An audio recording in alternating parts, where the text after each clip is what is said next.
Welcome to Lighting for Film and Television. I'm your host, Roberto Godino. Today we're going to be talking about the Blackmagic Pocket 6K and specifically some of the menu settings. So on the top left, you're going to have your LCD settings. The first option is Zebra. That's junk. Don't use that. Option 2 is, ta-da, is going to be your focus assist. There's 3 different settings. Choose low, medium, or high. Test it out. It's a nice little feature. The third one down is going to be your aspect ratio. Aspect ratio is important for various reasons. So, here, let me turn it on.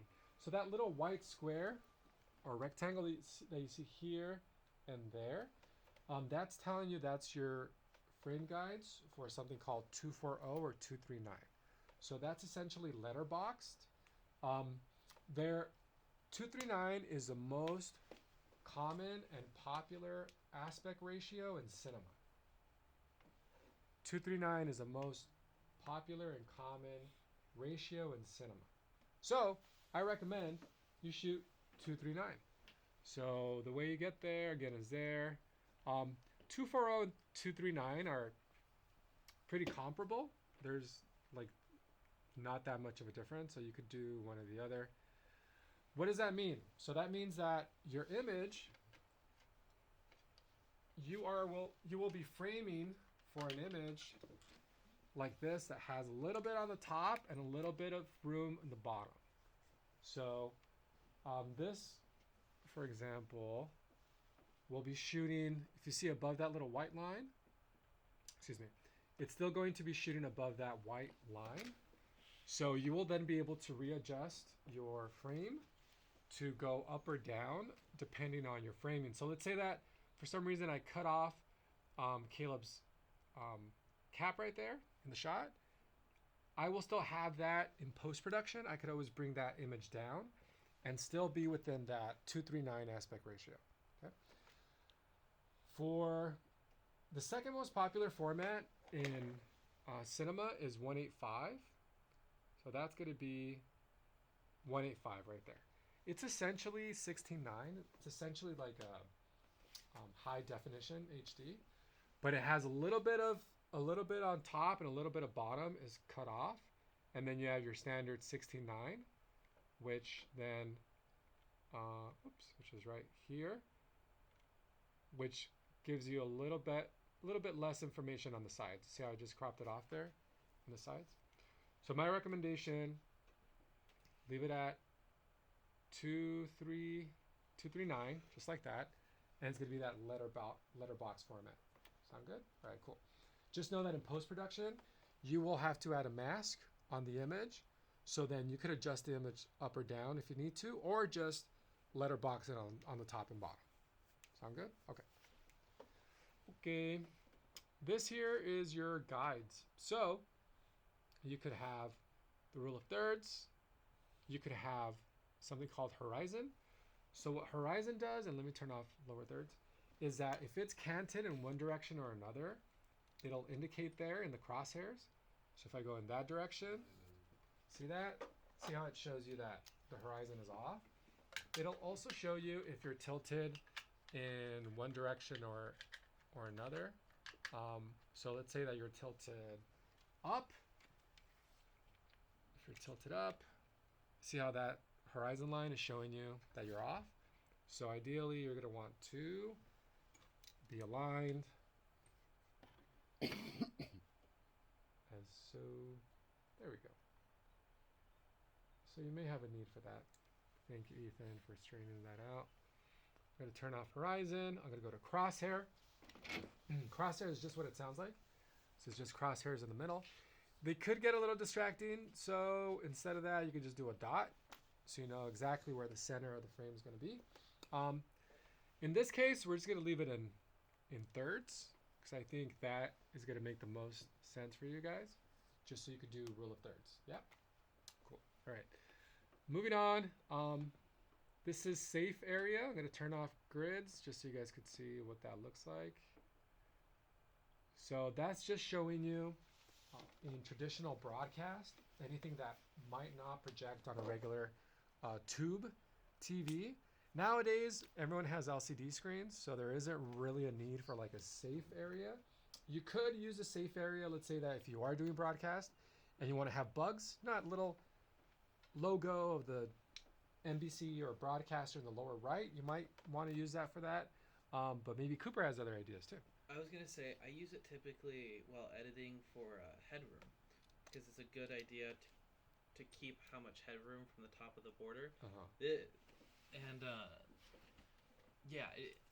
Because then if it does get on a crop TV somehow, their head isn't getting chopped off at their forehead. Yep. So that's what I use it for. I like it. Yeah, there you go. Good point. So it just depends on your final deliverable. If you know you're going online, you're probably not going to use, you know, the safe border options here. If you're going to be potentially going to a tube TV somewhere, maybe, yeah. So, but I would say my recommendation, leave it at 239 for your frame guides, and then have your rule of thirds on, and yeah, you're set there. There's something really cool that's called false colors. Has anyone heard of this? False colors? Cool. So what false colors does, it has a color to indicate an exposure value of your image. Yeah. A lot of cinematographers call it predator mode. Predator mode, right? Because it looks like the movie Predator.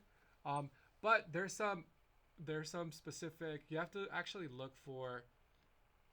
Oh, there you go. Exactly. That's spooky. If you guys haven't seen Predator, that's what it sounds like. So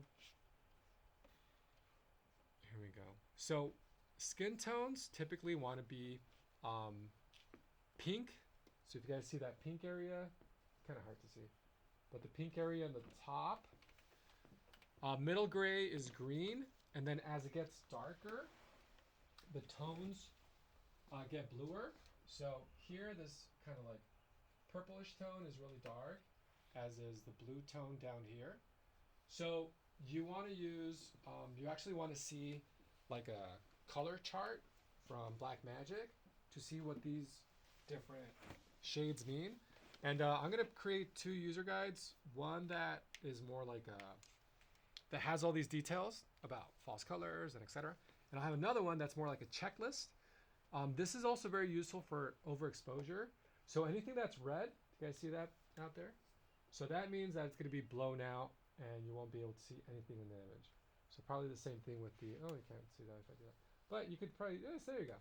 So if I point up to the fluorescent tubes up there, they're red, which means that it's going to be completely blown out. You won't have an image with that. Cool? All right, good. So then that explains the top left LCD option. Yes? Any questions about anything in here?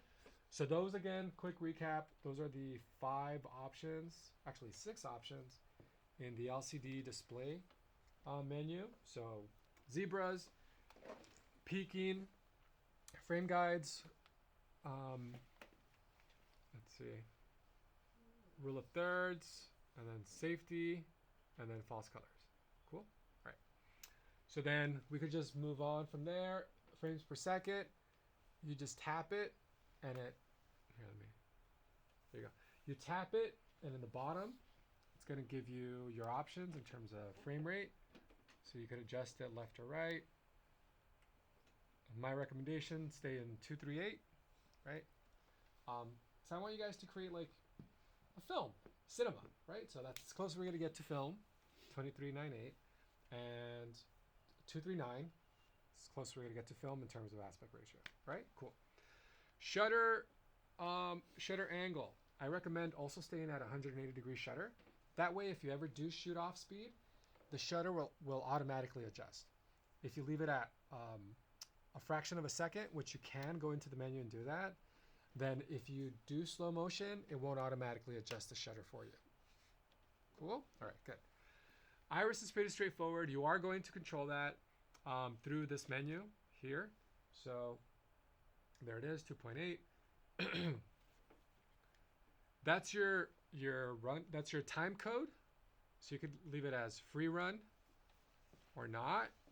So that's a little touch screen back here. That's something you could set up. The the Blackmagic has 2 native ISOs. Does anybody know them? I know Justin does. Oh, yeah, 400 and 1250. Right? 400, 800? Anybody else? 2.4. I'm going Cooper. I'm going Coopers because that's what I thought it was. You know what? I'll back Justin. Yeah, I was I'll gonna back say, I trust Justin more than me. No, because I don't It know just why I sounded feel like he was Anybody wrong, else? so... 400, 4.8. 800 feels right, but 4.8. 400, 800? Okay. My other 1250 would response also would be make sense. 200, 800. 8,000. yeah, 12,500. 1250 does make sense. I chose Maybe your 200. teams. I chose Justin. Darren chose Cooper. Who else? Cooper chose Justin, so we all chose Justin technically. Oh, man. What if all of you are wrong? 2.4. Yeah, it's actually 400 and 3,200, believe it or not. Gavin. I said that. Oh, see, there you go. You guys should have backed up Drake. So, yeah, it's 400 and 3,200. So, so my recommendation is, unless you are shooting in a very, very dark environment, use 3,200. If not, always leave it at 400. Why? Because you guys have a ton of lights here that SEC bought just for you guys to use, that you guys could use a 5K, a 2K, a 1K to light the scene where you don't need to crank up the ISO. Because what's going to happen, it's going to degrade the image quality. It's going to introduce more noise, more pixelation, more what? Help me out here, Justin. More noise? There you go, more noise. I said that, but that's okay. Oh, okay. All right, so leave it at 400 ISO. White balance, this is going to depend on whatever light source you're using. So if you're using a daylight light source, you go daylight, tungsten, you can go tungsten, fluorescent lighting. Actually, we could see some of these. Since we are fluorescent right now, let me see if I can zoom out a little bit. And I'll do a little bit of focus just so we have it. And then I will tilt down just so we see some smiling faces. Thank you, Justin. Oh, there you go. Look at that depth of field. I like this. Look at that little pull focus there.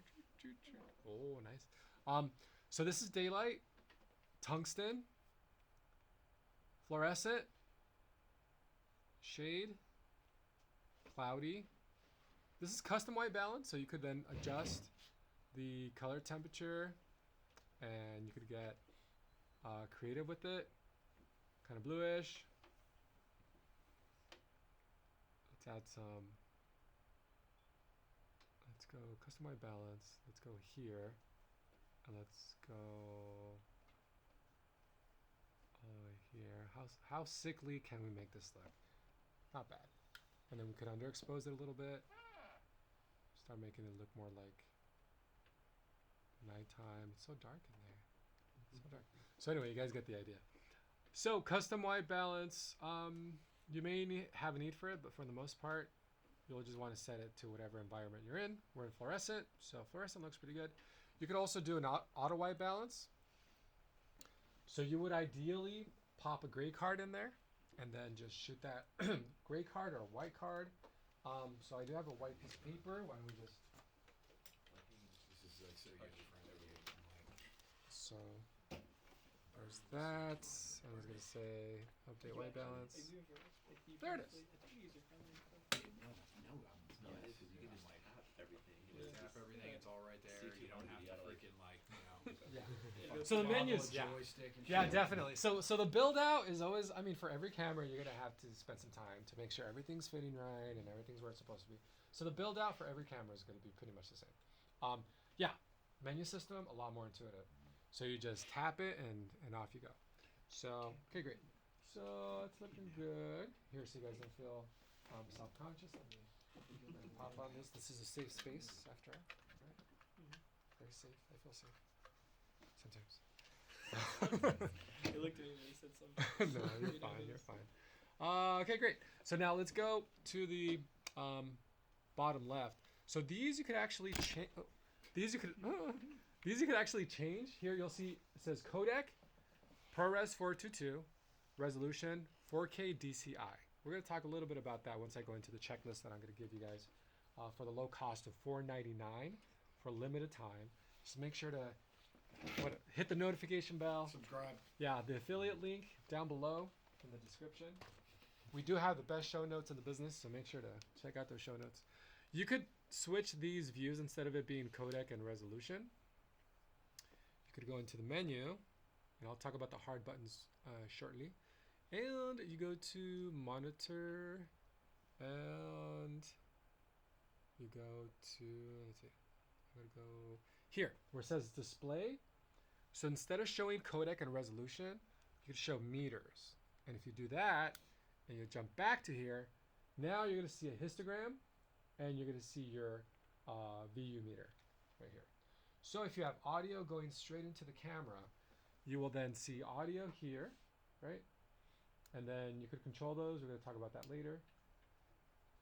Or histogram, right? So if you don't want to use false colors, use a histogram. It'll let you know if you're doing all right. So that histogram, as we know, goes from black to white. So dark tones, white tones. So if it starts getting really bright and overexposed, that histogram is going to start shifting, well, shifting to the right. Or, excuse me, better example, shifting to the left. There you go. Histogram's all the way to the left now. Okay, good. Any questions? Peace. Go ahead. Able to change it to waveform instead? Or are you stuck on histogram? You are stuck on histogram. Yeah, kind of like the peaking where you want to do different color, or red would be nice or something. No, it doesn't do it. Cool. All right. Okay. Now let's talk about the body of the camera. All right. So a couple of options here. What I'm going to do for you guys is actually have a diagram that illustrates what all these buttons do here. That'd be nice, right? I have so much free time just for you guys. No, I'm kidding. At the end of the day, you guys are why I'm here. I'm serious. I'm a teacher, right? So I'm going to put in that effort to make that work for you guys. So a couple of buttons here. HFR stands for high frame rate. So if you click that and you have it set, you'll notice here in the top, it's shifting. Right now it's not set to a high frame rate, so it's just going to 2398, so it's not doing anything fancy. But we're gonna go into the menu, we can change that. This here, below that, is a magnifying glass, so you could just pop into the image, make sure you're in focus, and we're in focus, and then I could pop out. Yeah, cool. You can also move it around. If you zoom back Yeah, in. good point. So if you zoom in and you want to change what your focus point is going to be at, say it's going to be over here with Danielle. I do have the peaking going on right now. I could tell. She's in sharp focus. Danielle is a sharp young lady, so there she is. She's nice and sharp. All right, good. So I'm going to pop out of there. The button below that is the menu button, which you guys might have already seen from my explanation a couple of minutes ago. I'm going to unplug this so the battery doesn't get drained. So that's going to take you to the main menu. We're going to talk about the main menu shortly. And then this guy here is your playback button. Okay. Pro tip. So if you shoot in a specific format, you will only be able to see playback of that footage if your camera's set to that record format. So let's say that you record 6K RAW, and then for some reason you switch to ProRes because you're like, I'm probably not going to need this in RAW. I'm going to need a smaller file format. You won't be able to play back the RAW footage when you're in that ProRes mode. You'll have to switch modes. Okay, just pro tip. Autofocus feature here in the top. And then, I forget about this button, Justin. Remind me. I never use it. There you go. So that button does nothing. I'm kidding. I'm also going to have a diagram for you guys here for this area. It's a little dark. Can you? I'm turning the ISO up. Yeah, crank up that ISO. There you go. Are you still recording? Yep. Okay, good. So I'll unplug some of these. So I'll unplug this guy here. Pretty straightforward. I'm going to go through it really quickly. This is a jack for a microphone, one for a headphone, HDMI out, yeah. Power. Right below that is audio. It's a micro XLR. Micro. It's a mini XLR. Mini XLR. So the cage has adapters that go from XLR to mini XLR. So you could get one of our really nice shotgun mics on a boom pole, the end of that, use an adapter, plug that into a mini XLR, and then plug it into the camera. So every sound equipment we have, you could use with this camera. Cool? Okay. I recommend you just go straight into the camera. It's my recommendation. Why? Because sometimes, well, unless you have a really good sound person. Do you guys have sound people in here? Or who's doing sound on your projects? You are? And you use a Zoom, so you're good with that? Okay. I've used it before. I don't know if I'm good with it. And here's the thing, because not in your case, but I'm saying just in general, what I've noticed in some of my classes is that, well, for one, it's not a sound class, so we don't spend a lot of time on sound. So what happens with sound is like, it's the second, what is it? It's not given priority. So I've seen some projects where the image is beautiful, performances are great, but there's no sound, or the sound sounds horrible. It's either overmodulating, or the noise is it was captured too low, right? So then when they try to crank it up, there's a lot of noise, or straight up, like it's just not recorded. I remember it was like 2 years ago. I'm not gonna say any names, but and to their credit, it's like they had never been shown the H5N, but it's not a sound class, so I'm not gonna go over the H5N. So not because I don't want to, but like, when are we gonna do that, or when do we have time to do that? So they would press the record button, and they'd start seeing it blink red, thinking it was recording, but you actually had to press that button twice, right? And they didn't. I mean, if they would have asked me, I would have told them like, yeah, you got to press it twice. But they didn't bother to ask anybody. So at the end of the production, they played back, or what they thought they were going to do was play back the sound on the SD card, but there's no sound on the SD card. So they had to ADR everything. And then ended up just like doing something else where it was more like a mood piece where there's no dialogue. Point being is, definitely, if you're gonna have a sound person using a dual system, like a separate recorder, make sure they know how to use it, or at least get into the cage so they could get some experience in knowing how to use it. But if not, my recommendation, go straight into the camera. You as the DP, who, it's your project, right?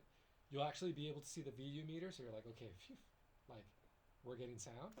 And you could just plug in your headphones in there. It doesn't have to be any fancy headphones.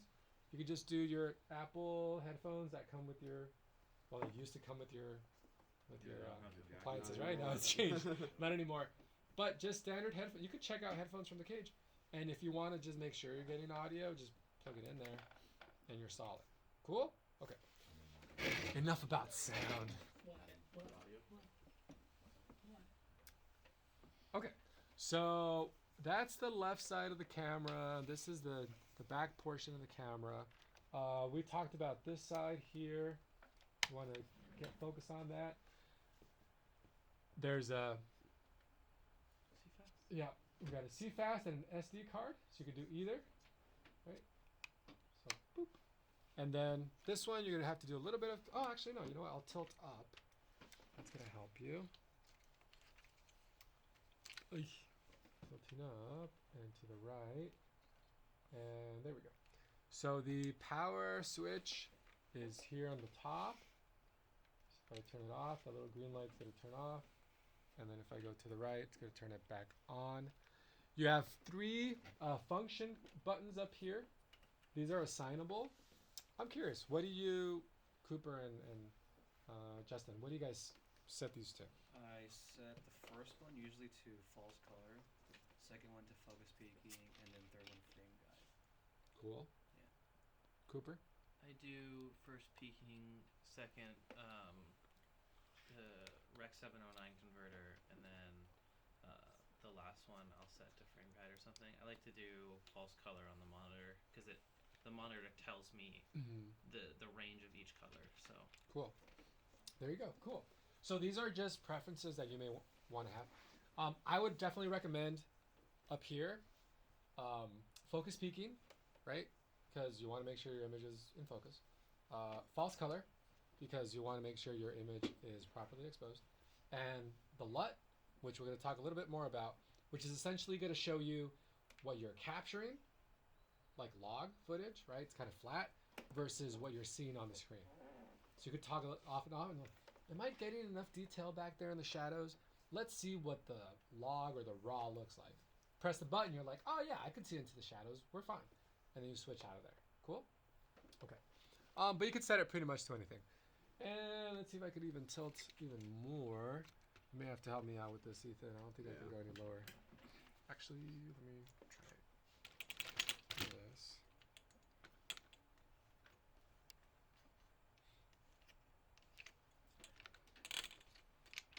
Can I? Yeah, that's as low as I could go. Well, actually, no. I could go even lower.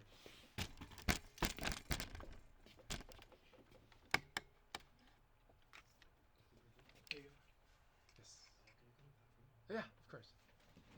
There you go. All right, what do we call that? You guys remember going to the restroom? It's called what? Oh yeah, take 10. 10-1. Oh, That's right. 10-1, yeah, 10-1. sorry. Yeah, no worries. Got it. See, we're learning stuff, guys. Okay. Except you, Justin. You already knew that, right? Yeah, you knew. Yeah. Yeah, sure. yeah. All right, here we go. So we spent all that time just to show you guys. Can you tilt down a little bit for me? There you go. All right, so we have ISO button, shutter, white balance. You can actually take photos with this and record. There's a couple, and then this dial. Yeah, and we got a dial. What is that? Doesn't it do well? I think This it's like for depending on your selected. for your iris, for your aperture. Yeah, yeah, that's what I said. Aperture. So, So what you said? Well, because I said it was their aperture. Like sometimes mine, like it'll do ISO if I have it set to that. So there's a record button here. There's another record button here for your selfies. I mean, I don't know who would want to take a selfie with this. It's like 20 pounds. But there is a record button here. There's a record button there. And am I missing another third record button? Might be it, right? Two of them? Cool. There's one in the screen. Front There is screen. one on the screen. That's the third button. Oh, there you go. Yeah, there's a third one. Thank you so much, Gavin. That was excellent. Gavin's doing great today. Except no talking bit to this, but Wow, we're just gonna say this and that the other day, man. Thank you, Adam. I had forgotten about that. I could make a note of that. All right, good. So any questions about the external buttons of said camera? You guys are feeling pretty good about this, though, huh? So far, so good? So far, so good. Yeah, that's good. All right, cool. So now the recommendations. So let's go ahead and adjust so we can see this screen here, Ethan, from a straight angle. So you'll want to, while you're doing that, I'm going to get my working guide, still working on it. Getting there. It's getting there. I got homework too, and not just you guys. Homework. Here. Excuse me. All right, tell me when you're set. There you go. You're all set. All right, good, cool. Okay, so I'm just gonna read this literally the way it's written out, because I'm gonna have you guys, I'm gonna post this on Canvas, so when you guys are ready to shoot, you can just go down the list and not worry about it. Cool? All right. So we've already connected the so it says connect USB-C cable into camera and into the SSD drive, which we did. Tap the screen that shows you recording media. So that's going to be this down here. Okay, see that? There's currently there's two. There's 1 and 2. 1 is the card port right here on the right. Okay, so the media port here on the right, that's what that's indicating. There's nothing in there. If there was, it would show you how many minutes you have left. This one down here is showing us the capacity of this drive, right? So it's telling us 527 minutes. So go ahead and click that, and you could even click that, doesn't matter. They're both gonna take you to the formatting SSD drive menu. Cool?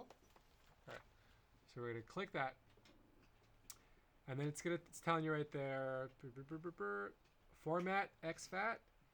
Just click format drive. It gives you an option to do OS X extended, or exFAT. What do you guys think? You guys want? Why would I want to do one over another? Any thoughts? Isn't OS X? Isn't that like for MacBooks and the other ones. OS X extended is for Mac only. But it also, you're able to edit off it without the files getting weird and getting corrupted. Okay. And how about exFAT? exFAT can be edited on both, but if you're editing off that SSD drive while using exFAT, it's gonna the files get jumbled up and separated differently. So over time, you're gonna end up corrupting your footage. And if you don't back it up, then you've corrupted your footage. So honestly, if you have a Mac and you can just edit off that and never use a Windows, OS X extended is probably the better option. There you go. So if you know that you are only ever going to edit on a Mac, it's never going to a PC, right? It's never going to go to Atom. Then do OS, because you have a PC, right? Oh, yeah. Yeah. So then OS X extended, right? If you aren't sure if you're going to collaborate with someone else and they might have a PC or etc., you could do exFAT. Now, let me address a little bit of what Cooper talked about. So, and correct me if I'm wrong, I think what he's referring to is if you're going to edit straight out of this hard drive, you then would want to go OS X if you're editing on a Mac, so your footage doesn't get corrupted. However, if you record exFAT, you could take those QuickTime files or ProRes files or whatever, and then back them up on your computer, desktop, PC, or Mac, and then not worry about any corruption issues, right? And action. Was that the slate? And action. So my recommendation, this is my recommendation, you guys record an exFAT. Here's why. I want you guys to minimum back up your footage on 2 drives. The military motto, 2 is 1 and 1 is none. I know Sean says 3 drives minimum, right? Mm-hmm. I'm not so hardcore. I'm saying 2 drives minimum. So yeah, if you could do 3 drives, awesome. But 2 is 1 and 1 is none. So if you only have it backed up on 1 drive, just pretend you don't have footage because it could just disappear. So record exFAT. That way you could do PC, you could do Mac. It's not an issue. Just back it up twice. Cool? Questions? Unless you never ever use a PC, then you could do OS extended and back it up as many times You as could? you want. Yeah, you could. Yeah. All right, cool. Something else here I would say you want to jump into, let's see, where's that? Press down. Edit real number. Edit real number. So that refers to when you start the production, right? If you ever, for some reason, fill the capacity of this drive or a card or something, and you want to put in a new drive or a new card, that will automatically then revert to reel 2. So in post-production, you will then be able to see, oh, okay, reel 1 was like day 1, reel 2 was day 2, reel 3 was day 3, etc. Make sense? So just go in there, since you're in there, and just go 1 and press update.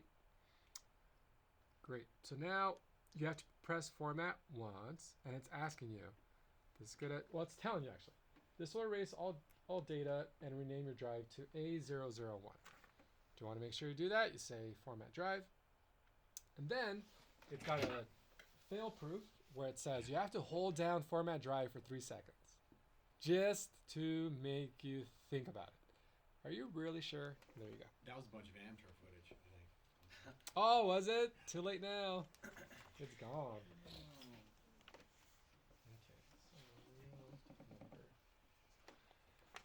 Takes a minute. So far, so good with formatting media. It's not too complicated, right? Takes a couple of steps. Next, we're going to go into file format and codec. I have one question. Yeah, Do go you ahead. have your drive set to say the OS, and then you fill more content and you have more shots, and then you format it to the other one that gets rid of the previous footage that you shot? Yes. Okay.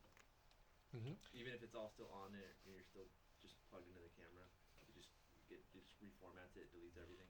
So just so I have the question clear.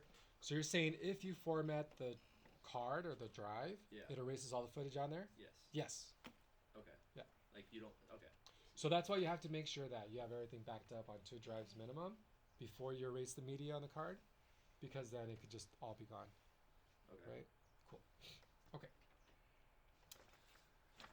So we're going to pop back into the menu by pressing the menu button. And now, there we go. Can you lower the exposure so we could see that says record just a little bit? Because again, the idea is to... there you go. That's good. That's good. So that record button is giving you a lot of options. The only way you could record 6K is if you're in Blackmagic Raw. So that's why you're going to see these are grayed out. You can actually choose them, right? As soon as you say Blackmagic Raw, it opens up that whole menu, right? So now you can do 6K, 6K 2.4 to 1, etc., etc. ProRes. My recommendation, this is my recommendation, not Justin's, not Cooper's. They might have a different opinion, and that's okay. My recommendation for your projects is just shoot ProRes. ProRes is going to have enough quality and enough dynamic range for the projects that you guys are doing. Blackmagic Raw is going to be about twice the size in terms of megabytes or gigabytes than ProRes, right? And it may not even buy you that much more dynamic range. It'll be more dynamic range. But since you guys are shooting mainly in controlled environments, because this is fiction after all, you guys should be able to control those highs and the lows in terms of overexposure and underexposure. Cool? But I do want to hear other perspectives.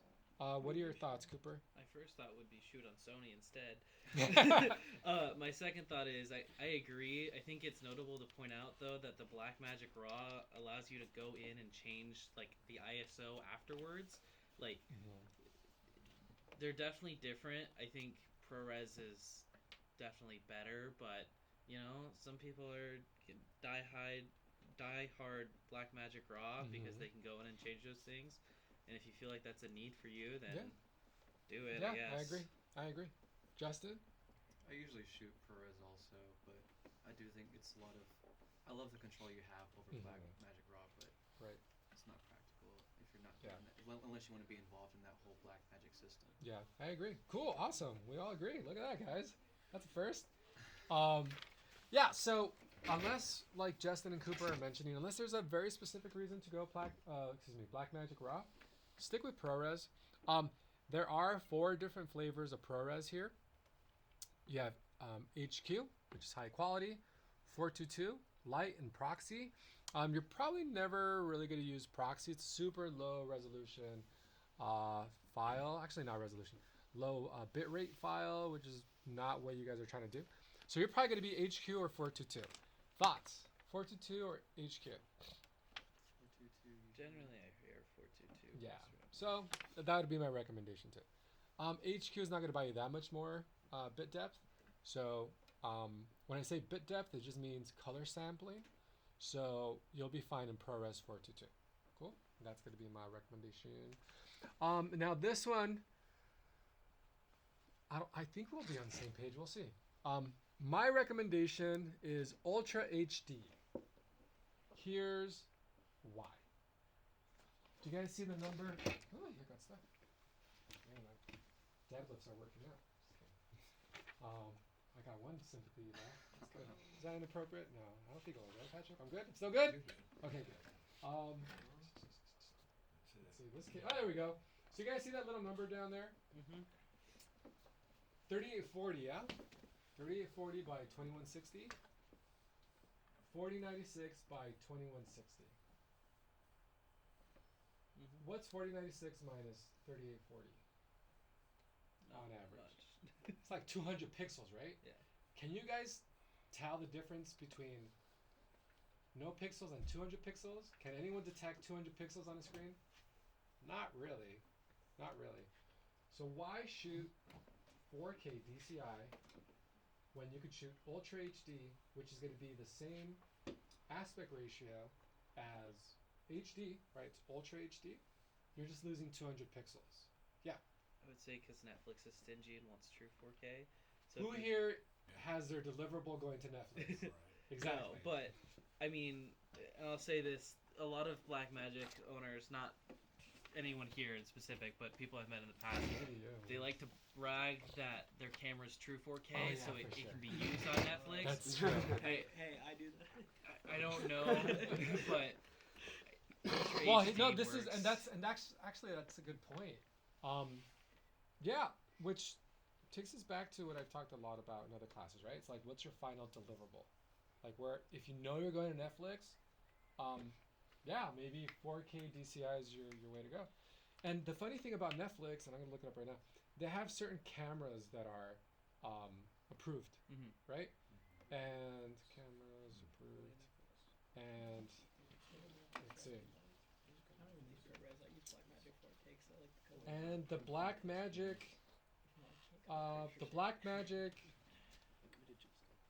the Blackmagic Pocket 6K is not one of those cameras. Oh. What are they?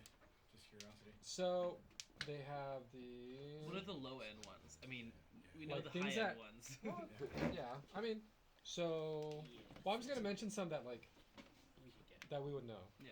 So the Red, the Super 35, the Canon EOS 500, the Canon C700, the Canon C300. Let's see. Canon C70. Huh. It's like a new kind of like DSLR shaped camera. No Sony cameras. Just kidding. Yeah. the Sony Cine Alta. The FX6. Yeah. The Venice. Oh, and some DSLRs. The Panasonic Lumix. So no Yeah, it's Sony. interesting. No Sony DSLRs. What is that? No, 'cause they're not Sony true DSLRs. 4K. Yeah. Wasn't Sean shooting? Nope. Shooting Huh? ultra? Wasn't Sean shooting? Nope. For shooting ultra HD? Yeah, or exporting. Yeah. I don't export. It's when it's you- Teddy that exports. Yeah. You export though in 4K. So- No, I export in a. So really quick, guys, let's just to get back on topic. So even if you're gonna shoot something for Netflix, this is not your camera anyway. So don't shoot 4K DCI. I know it sounds sexy to shoot 4K, but it's 200 pixels difference, right, between Ultra HD and 4K. But Justin might have another. Oh no, I would just suggest doing Ultra HD anyway, because doesn't the 4K mess with the focal length or the aspect ratio? Like it crops in. It messes with the aspect ratio because it has to deal with those 200 pixels somewhere, right? So it deals with it. I think it's on the wide side. So it's like horizontal. It's a little bit wider than HD, right? So you're gonna crop off that anyway if you're gonna go HD. So anyway, all that conversation, which is healthy, right? Because we want to know why. Because I don't want to just tell you guys like, this is my recommendation, just do it. It's like, no, there's got to be, like when I was a student, I wanted to know like, well, why am I going to do this? Like, is it going to help me for my final project? Like, I want to know why. So that's why. Ultra HD. Sound good? Cool. I don't think you're ever, I mean, this is shooting right now. I have it set to HD light, but that's because it's going to go on canvas. And I'm sure it doesn't look that amazing, right? No one really cares about this image. So that's fine. All right. Cool. Moving on.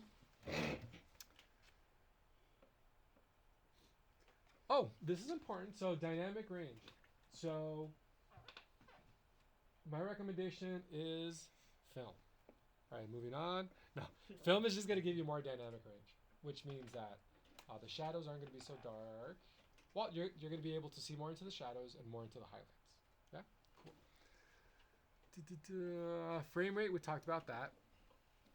This is the off-speed recording that we talked about. Here, you can go up to 50 FIPS, or 50 frames per second. Yeah. When I heard FIPS too, I was like, that sounds weird, doesn't it? But yeah, some people call it FIPS. You've never heard that. There you go. You learned something else today. Frames per second. Yeah, FIPS. All right, Everyone cool. just like says it out loud. Frames per second. I've never heard that. You've never heard FIPS? Never. Okay. Just say it. Cooper has. I say FPS. Oh, okay. But you've heard FIPS. No. What?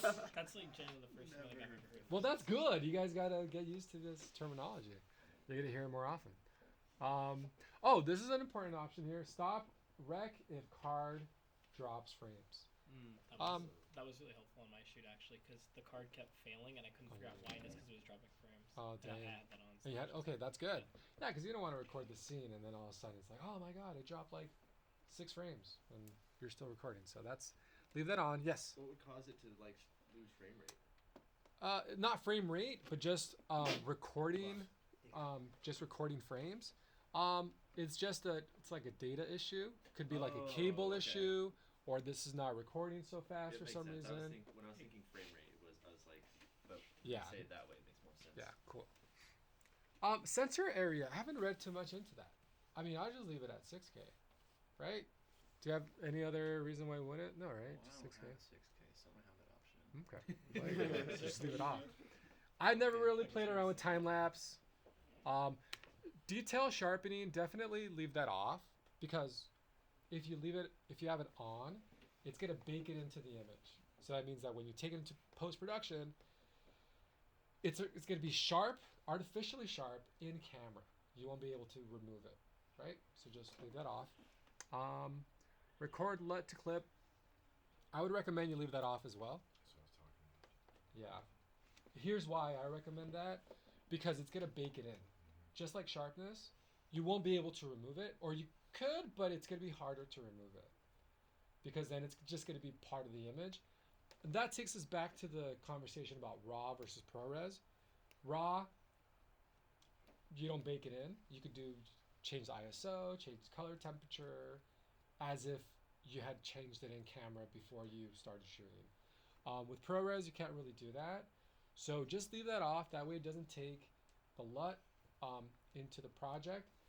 Unless you're doing something, the only reason, and then I want to hear what you guys think, anyone really, if you know you have to deliver really quickly, like let's say that you are having to do a social media post for the company you work for, and they need it tomorrow, and they need a very finished look, just bake in the LUT, and then that way you don't have to worry about color correction in post. It's just ready to go, right?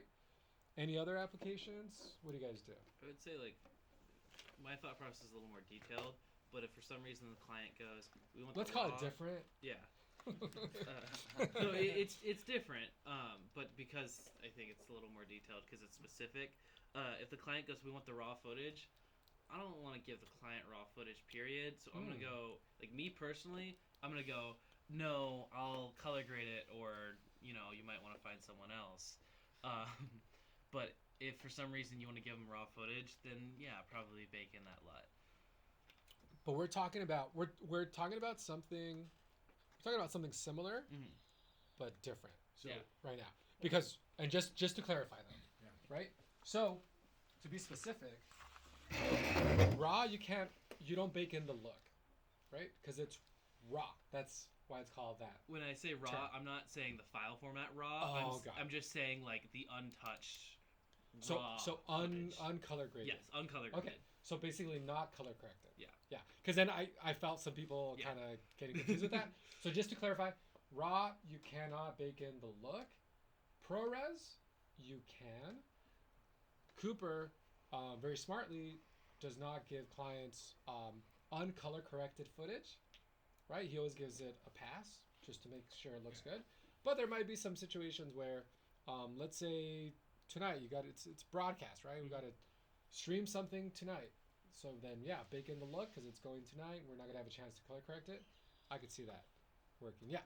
Well, I think I don't know if you can do this in all the Blackmagics, but I'm pretty sure you can upload like custom LUTs too. So some people just bake them right in because they just already know what their LUT looks like. So that's another great point. Thank you, Gavin. Yeah. I talked to a DP who did that on a feature that I saw.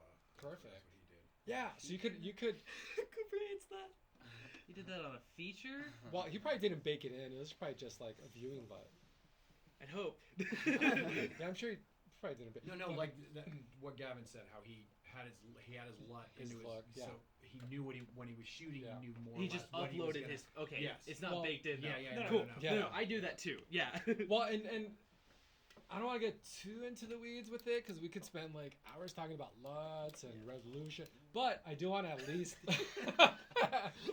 Adam was like, not down. No, trust me, that's why I'm trying to pull it back, bro. I'm trying to pull it back. So, but just to give you guys a sense of it, right? So, you can create a look in DaVinci Resolve or other tools, and then upload it or download it to this camera, and then see it through your LCD, which is really cool, right? So if you want like if you're doing a music video and you want the client to see it, what it's going to look like, and it's like colors are very saturated and it's very contrasty, you could do that. When you shoot it in RAW, what's going to happen, it's going to take that raw footage, and with it is going to be a little file that's called metadata. Meta? Who didn't like that word? Meta, right? Yeah, There you go. man. Meta. There you go. Well, you said metadata. Metadata. That is then going to tell the post-production people, this is what the DP wanted it to look like. Kind of like what the DP that you were talking about did, right? Or if you're going to shoot ProRes, you could have that same LUT baked into the ProRes file. Or not. So you have options, right? My recommendation for your particular project is do not record the LUT to the clip, because it's going to give you less control in post-production. Okay? All right. So, yeah? Good. All right. So 30 minutes later, let's talk about the next option. No, we're doing good. I think we're doing good. No, this is good. If you guys have questions, yeah, especially you guys have any questions? No, you're good? Okay. Yeah, go ahead and ask away. All right, monitor. So far, we got past the first tab. LCD, this is going to be your screen here in the back. HDMI is going to be any output coming out here from the camera. Or you could do both, which is going to then affect both video outputs, right? So let's start with LCD. I'm not going to get too deep into this, but clean feed, display 3D LUT, want to have that on. We're gonna set some toggles up here too. I think what we'll do focus peaking, which isn't great on this camera. We just discovered it's kind of like actually the opposite of great. It's bad. Then do we want focus peaking? I wouldn't do it. Not on this one, right? It's like not even. Just use this guy. Yeah. Yeah.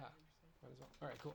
So we're gonna have focus peaking off. No gracias. Display 3D on, frame guides yes, grid yes, safe area no, false colors not right now. We're gonna toggle that off anyway. And then meters, yeah, we'll leave meters on, right? Because remember that's sound. Screen brightness, super bright. Yep, that's good. HDMI, same thing.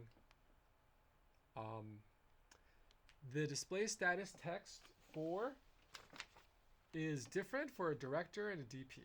So let's take a look. So status text cinematographer. So that's for the DP, and then that's for the director. So do you guys, what are the differences? Oh, that's HDMI, duh. You should do LCD.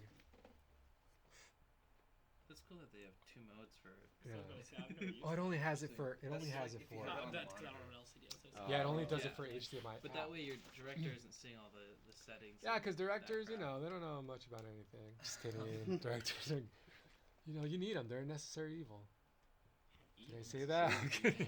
I'm kidding. All right, cool. So let's see. I'm super curious now. So director. Oh, it does change it. Look at that. Ethan, you gotta pan it up so you can see the difference. So you know, yeah, pan up, Ethan. Perfect. Ethan, let's make sure also we loosen the tilts if we're gonna be moving the camera, tilting it up. Don't Tilts use the button ball is head. here, Wait. and then first you have to adjust this guy. Here, let's straighten out your legs first. Yeah, it's not very straight. Okay, your legs. Well, yeah. There's a couple of things we could do here to make this better. My LUTs? Yeah, There you yeah. Those Blackmagic looks. You know, let's go ahead and I forgot level that I this could out. upload them until I said that. I was like, shit. I gotta buy There them you now. go, They there you go on sale. All right, I cool. gotta take that website. I gotta buy them. They go on sale. You know, Bent inward. get some good ones. Did you break the Upload chair? them all. I forgot. No, that wasn't me. What the? Oh my god. Oh my goodness, What? Justin. Am I gonna have to tell Joe? Joe's technically your boss, right? Don't tell Joe. Whatever you do. Is he brutal or what? Is that me? All right. Yes. Yes. Yeah. Sure. Oh, of course, 10-1. Thank you, Jordan. Yep. Thank you guys for letting me know if you're going to 10-1 or not. That's good to know. Except Adam did it. Did he just leave? Dude, I just Adam just left. I didn't realize he just left. What? Adam just left. Amidst the chaos. I just go too. You wear the pull-ups too? Yeah. Yeah, those are great. gotta teach, right? We got 4 hours teaching. Dude, I went like 3 times right now. I'm going right now, actually. When Adam comes back, you should just get this really stern tone with him and watch him just like freak out. All right, so let's focus, guys. Gavin, let's I'm refocus. focused. I'm focused. I'm listening. All right, so check this out, guys. So here, when you have it under cinematographer mode, you have all this information here on the top. When you switch it to director, camera A, operator, reel, scene, take. Useless information to me. I mean, well, you'd have to go in there and like change the take and change the scene and change the reel, change the operator. So my pro tip, leave it under cinematographer. This is intro to cinematography. No, it's not. But it's definitely not directing. So let's leave it under. Do you guys see any value in switching it to I think it might director? have the metadata in it.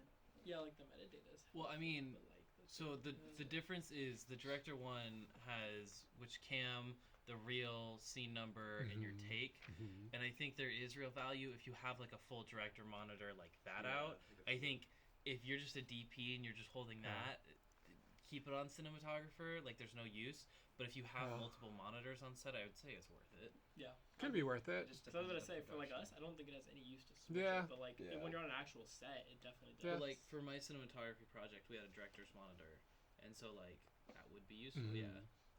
Because then we're getting rid of the histogram, we're getting rid of the media, we're getting rid of the VU meters. We have time code. We know what cam it's going to be.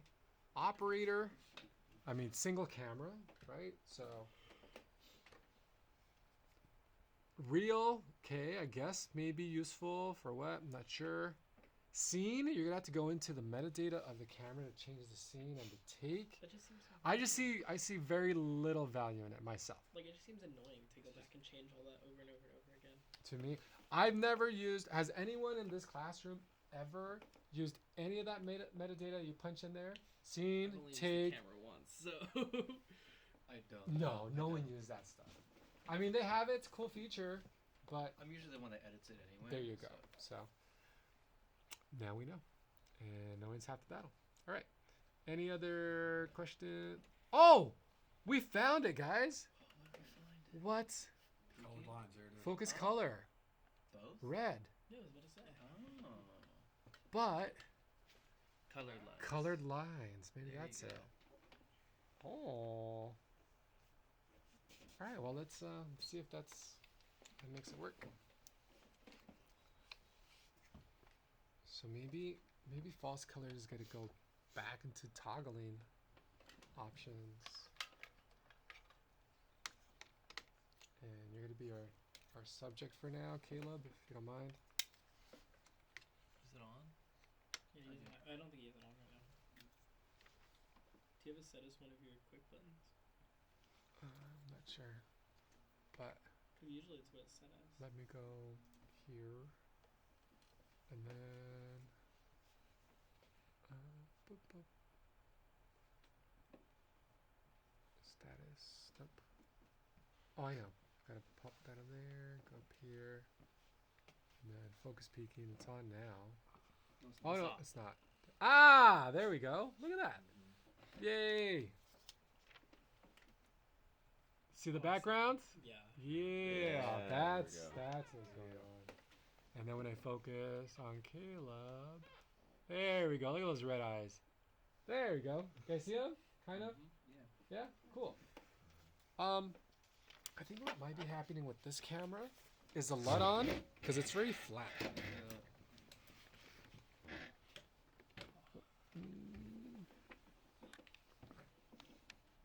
It's false colors. Peaking. There we go. So do you guys see that shift in color? Mm-hmm. So that's log, and that's Rec 709.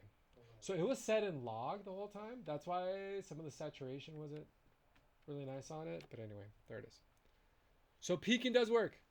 I guess you have to go into menu, monitor, It was both. and then change it here. Mm. Cool. And then this has to be colored lines versus peak. Yeah. Yep. Okay. Cool. Okay. This is pretty self-explanatory. We've talked about that. Audio.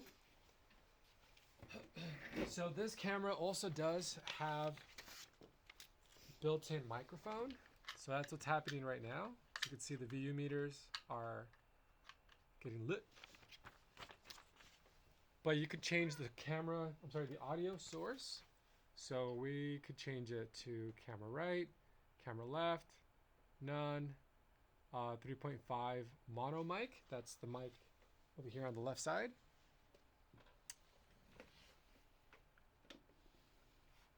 You could do also line input if you have like a mixer. You jump right into that. XLR mic. So that's going to be the XLR down here, the mini XLR. So if you guys do decide to record straight into the camera, excuse me, make sure that you're going into XLR mic. There's two channels, channel 1 and channel 2. So you're going to want to shift this also to XLR mic, right? Self-explanatory, right? This is to raise the volume level. So if I have it on camera mono, this is less, this is more. Cool? Okay. Yeah, are we going too fast, too slow? Just right? Just right. Okay. Cool. Headphones, self-explanatory, XLR, phantom power. Phantom power, that's important. So there are some mics that don't require phantom power, like the ones that we used yesterday in broadcast, right? Dynamic. There's some that do need phantom power, so you'd want to click that on and off. Audio meters, -12 BFS, -18 BFS.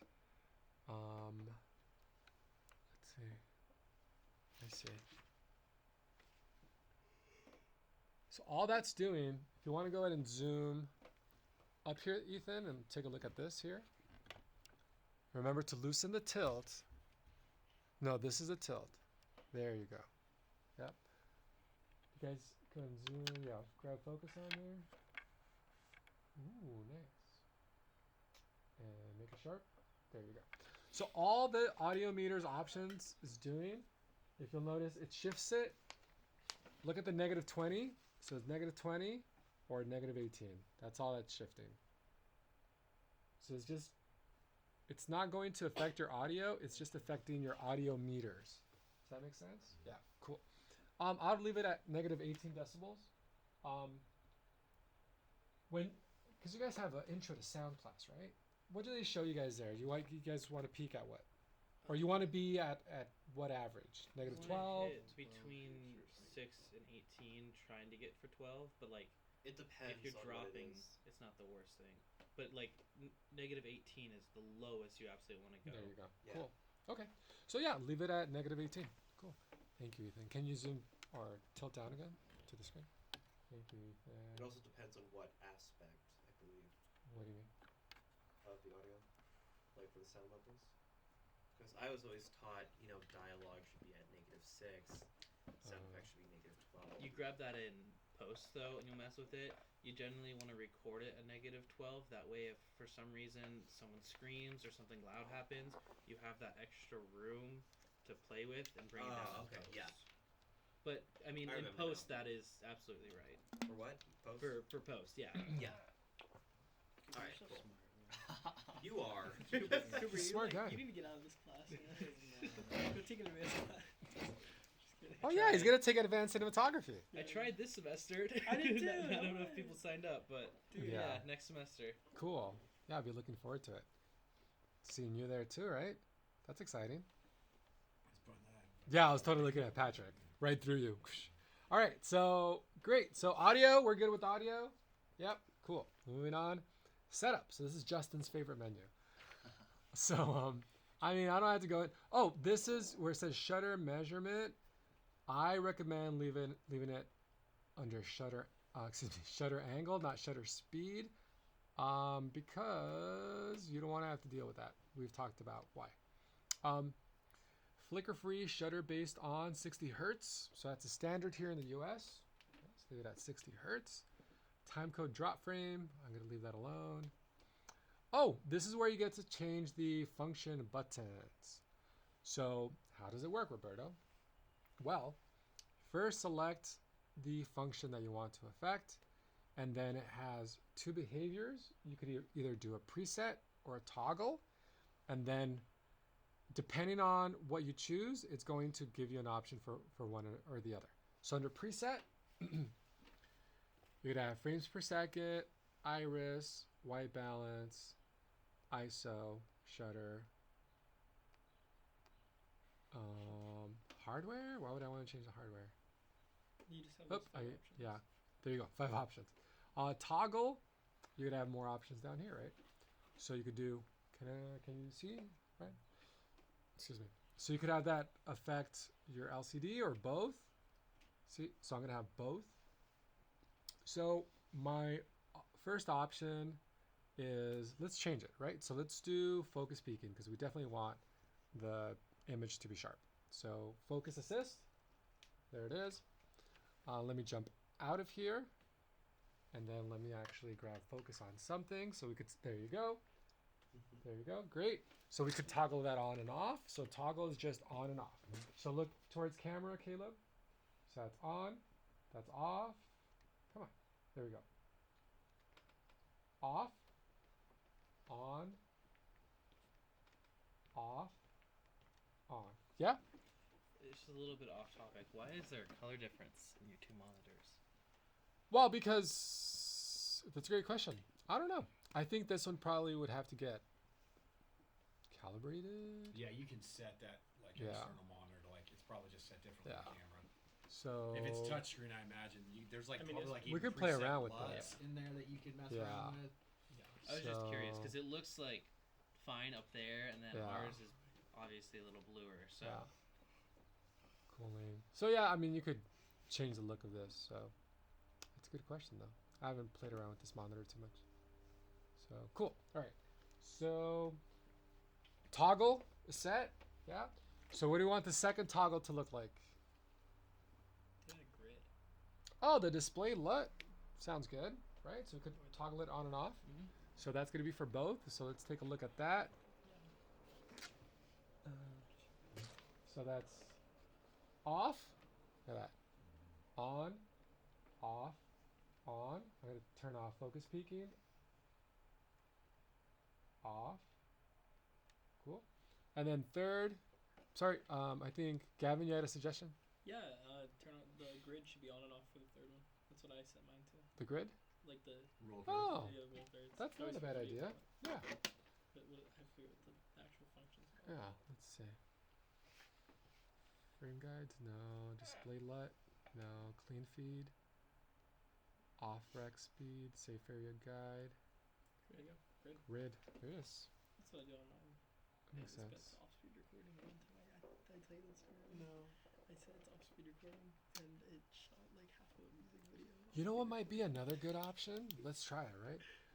What about clean, like a clean feed? Because then that way it takes everything off. Yeah. Instead of just the guides. Well, that's not bad. I just don't like clean feed because I like seeing everything. That's the only reason why I turned grid. Oh, you still like seeing some of that? Though I like seeing data? like the ISO and all that. Yeah. Nature. It's Let's like take a look. I can agree with that. So this is clean feed. Look at that. Yeah. And it gives you that extra space too, right? Yeah. I think Didn't you say Although, yeah, great point. So right now, since we are at 240, actually, you know what? This is interesting. What we could do, going back to, I forget exactly who suggested it, but having a separate feed for the director that's just clean, so you could set it up with the toggle. So let's think about how we want to do this, just so you guys could go through the mental process of thinking about how to make that happen. So right now, we just want the clean feed going just to the director. So what do I change here in the settings? do maybe about a half hour. You forget that. Come on, Really? Where's the back end? Well, you Monitor. Well, yeah, Go to you monitor. just unselect LCD and then you put it on HDMI. Well, let's try it. We're just gonna unselect LCD, and then I'll toggle, and then zoom out a little bit for us, Ethan, so we can see both screens. And voila! Look at that. See that? Yeah. So now the DP will see all the metadata, all the important stuff down here, and the director will just see a clean, or the clients or whoever are just going to see a clean feed. You're going to get some feedback though. They're going to say, why is there so much headroom on KLOB? This is not what we're paying for. It's like, so we'd have to think about how to keep the frame guides up for the client or the director, but you can't do that if you do clean feed. I think you just tell them you're planning on cropping in. Or you just put some black tape, like old school. You literally just keep clicking the off and on button like you're doing right now and just show them because it's pretty close. Well, that would work for a director, but I don't know if any of you all have been on a commercial shoot, but if you have a client, like I worked a lot with, well, not a lot, but we worked with Faye, the yogurt company. We worked with Toyota.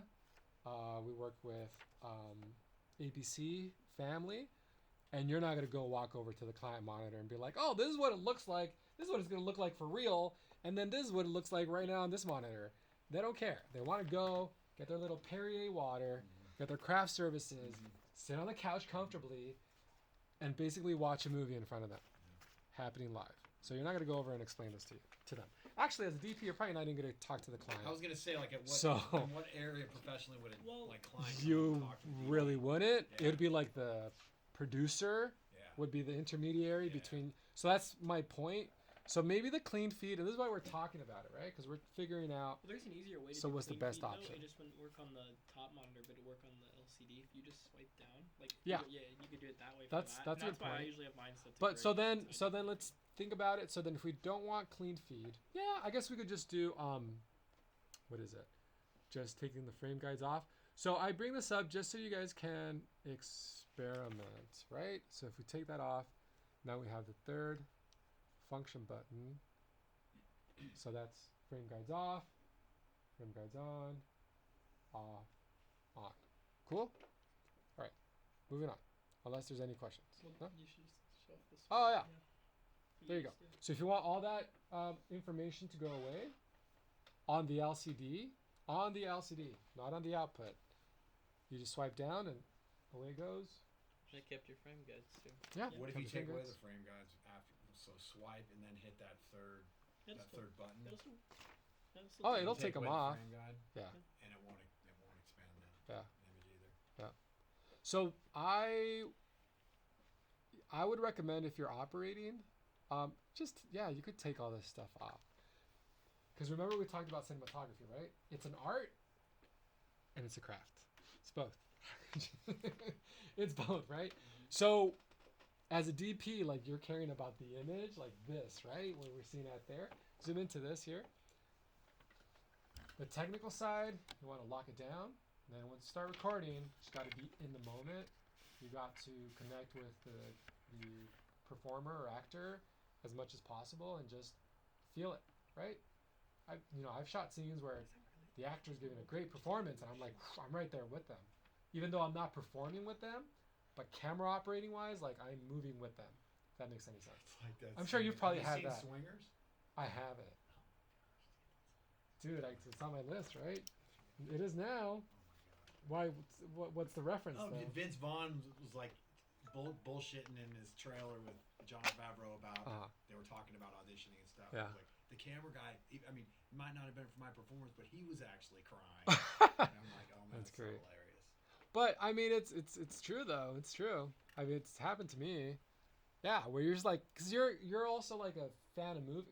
You guys are making movies because you're fans of movies, right? Mhm. Yeah. So yeah, you get into it too. So you don't want to see all this metadata. You just want to make sure you see something good. All right, cool. I think we got that far. Enough of that talk.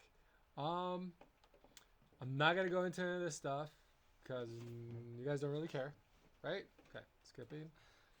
Bluetooth. No one cares about that either. So we're gonna move on. For the apps, so Reset camera settings. Oh, this is interesting. Calibrate media sensor.